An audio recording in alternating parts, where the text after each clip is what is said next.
Hello दोस्तों, स्वागत है आपका क्रेजी एसवी यूट्यूब चैनल के एक और वीडियो में। दोस्तों, पिछले वीडियो तक ये संख्या पद्धति खत्म हो चुका है। आज से भिन्नात्मक संख्याएं एवं उन पर आधारित संक्रियाएं, यानी कि भिन्नात्मक संख्या जो भिन्न होगा, जैसे 1/3 हो गया, 1/5 हो गया, 1/7 हो गया, इस पे हम क्रिया करेंगे। इसको जोड़ेंगे, घटाएंगे, गुना, भाग, इसमें उलट पलट जो भी करेंगे, तुलना सब करेंगे। तो सबसे पहले जानते हैं कि भिन्न कहते किसको हैं। तो भिन्न उसको कहते हैं, भिन्न को परिमेय संख्या भी कहते हैं।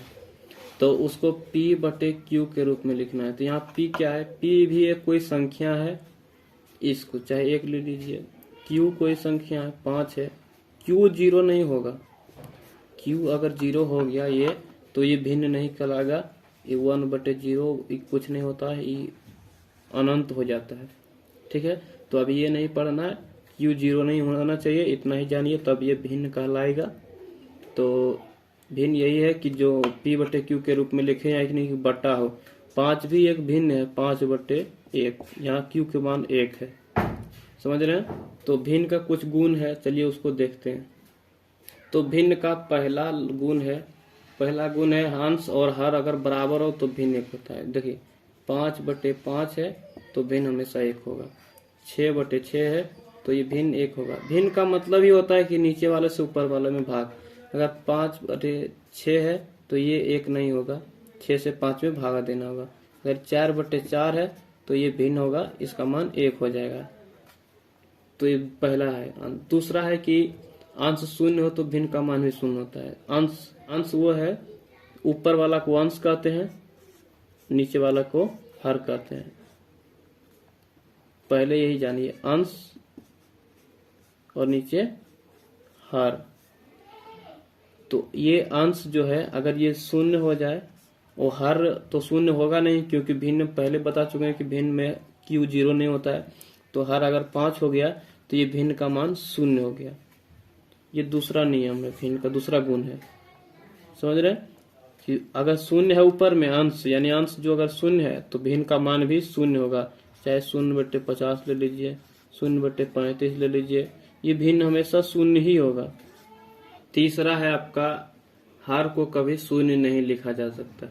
तो सबसे पहले बताए थे हर, यानी कि नीचे वाला Q, ये आपका हर है, ये 0 नहीं होगा, समझ रहे हैं। चौथा है आपका, अंश और हर में एक ही संख्या से गुना या भाग करे तो भिन्न का मान नहीं बदलता है। 1/5 है, अगर अंश और हर दोनों में एक ही संख्या से गुना करे तो वो नहीं बदलेगा। 6/30 हो जाएगा, फिर काटिएगा तो ये 1/5 ही होगा। 4/3 में अगर 2/2 से गुना कीजिए तो 8/6 आएगा, ये भी नहीं बदलेगा, 4/3 ही आएगा। तो अभी तक हम लोगों ने जाना कि एक भिन्न होने के लिए क्या क्या चीजें जरूरी है। अब हम देखेंगे भिन्न के कितने प्रकार होते हैं। तो भिन्न के 4 प्रकार होते हैं। तो पहला है समभिन्न। समभिन्न होने के लिए क्या क्या चाहिए, चलिए देखते हैं। समभिन्न में है अंश, यानी ऊपर वाला अंश जो है हर से छोटा होगा, यानी अंश छोटा होगा और हर बड़ा होगा। ये होगा आपका समभिन्न, यानी 1/5, 1/6, 3/8, 4/7, ये आपका समभिन्न हो गया। यही विषम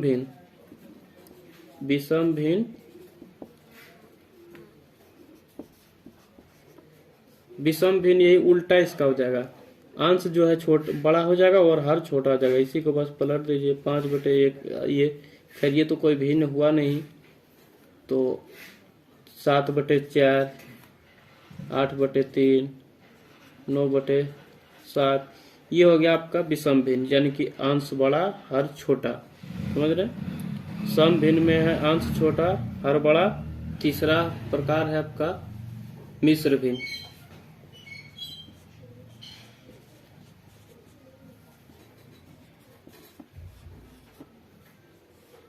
मिश्र भिन्न में जिस भिन्न में पूर्णांक तथा सम भिन्न दोनों सम्मिलित हो। देखिए, एक आप इस तरह का देखे होंगे,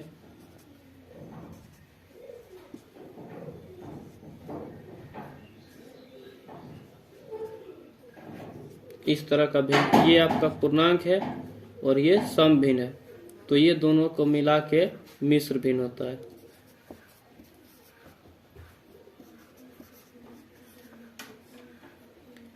घरेलू भाषा में इसको पूर्णांक भी सीधा सीधे बोलते हैं।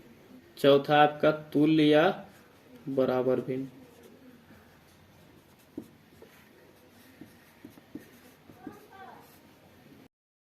तो तुल्य या बराबर भिन्न में से होता है, देखिए जब हम बता रहे थे कि दो संख्या दोनों में बराबर से गुना करते हैं तो भिन्न नहीं बदलता है, बस उसी को तुल्य या बराबर भिन्न कहते हैं। जैसे 4/5 हो गया, 8/10 हो गया, 12/15 हो गया, ये तुल्य भिन्न है। ये इसको आप इसको लाइएगा तो इस फॉर्म में आ जाएगा, 8 से काटिएगा इसको तो 4 दूना 8, 5 दूना 10, 4/5, ये वही तुल्य भिन्न हो गया। ये 16/20 हो गया, ये तुल्य भिन्न हुआ। 3/4 हो गया, 6/8 हो गया, ये एक दूसरे के तुल्य भिन्न है। 12/16 हो गया, ये तुल्य भिन्न है, यही आपका तुल्य भिन्न कहलाता है। तो ये आपने जाना भिन्न, भिन्न का प्रकार, भिन्नों का सरलीकरण।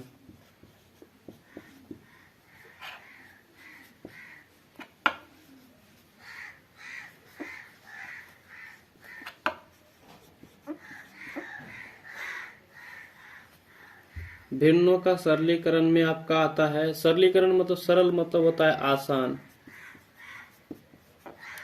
करण मतलब आसान से, इसको मतलब आसान ही, इसका मतलब एक छोटा भी होता है, छोटा यानी कि एकदम छोटे से छोटे रूप में लाना सरलीकरण कहलाता है।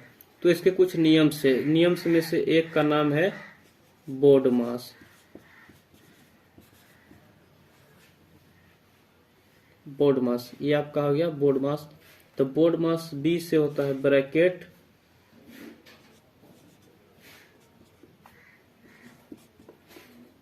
ब्रैकेट आपका 3 तरह का, पहले ये ब्रैकेट समझ लीजिए, बाद में आपको हम समझाएंगे। ओ से होता है ओप, ओप मतलब होता है का। फिर होता है डी से डिवाइड, डिवाइड मतलब होता है भाग।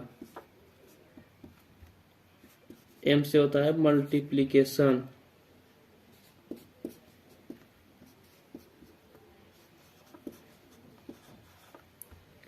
मल्टीप्लीकेशन मतलब होता है गुना।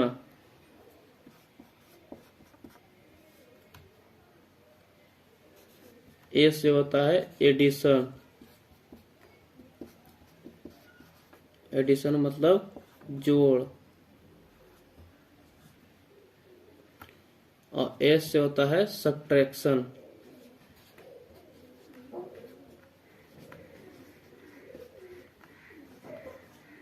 सब्ट्रैक्शन मतलब होता है घटाव। तो बोडमास में सबसे पहला का काम ब्रैकेट का होता है, दूसरा नंबर का आता है, फिर भाग, फिर गुना, फिर जोड़, फिर घटाव।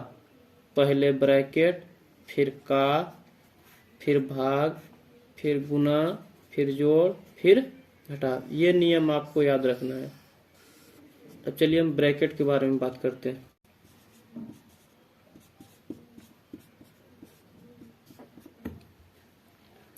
ब्रैकेट, ब्रैकेट 3 तरह का होता है। एक होता है बड़ी ब्रैकेट, ऐसा इसका सिंबल होता है। एक होता है मंझली ब्रैकेट, ऐसे आपको उसका सिंबल देखने को मिलेगा।